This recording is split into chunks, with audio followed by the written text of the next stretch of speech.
காலையில எந்திரிச்சதும் ரொம்ப லேசியா ஃபீல் பண்றீங்களா? இல்ல ஒரு ஹெவி ஒர்க் அவுட்டுக்கு முன்னாடி ஒரு எஃபெக்டிவான வார்ம் அப் செய்யணும்னு நினைக்கிறீங்களா? இந்த ஃப்ளோவை ட்ரை பண்ணி பாருங்க. ஹோல் பாடிக்குமே ரொம்ப யூஸ்ஃபுல்லா இருக்கும். ட்ரை பண்ணுங்க. ஃபர்ஸ்ட் மேட்டோட ஃப்ரண்ட்ல வந்துருங்க. Half sitting. நீ ரெண்டும் பெண்ட் பண்ணி ஹேண்ட் ரெண்டு ஸ்ட்ரெயிட்டா மேல. Half sitting. Hands down.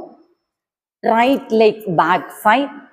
Hand ரெண்டும் லாக் பண்ணி நல்லாவே ஷோல்டர் பேக்.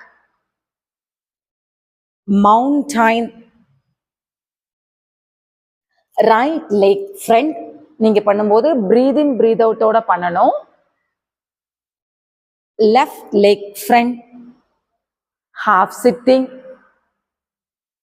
Hands down. அதே மாதிரி லெஃப்ட் லெக்குக்கு left leg back side. Hand lock பண்ணி shoulder back. Mountain. Left leg front. Hand lock பண்ணி shoulder back. Right leg front. Half sitting. Straight. நீங்க left 3 right 3 times பண்ணிக்கோங்க. Try பண்ணி பாருங்க.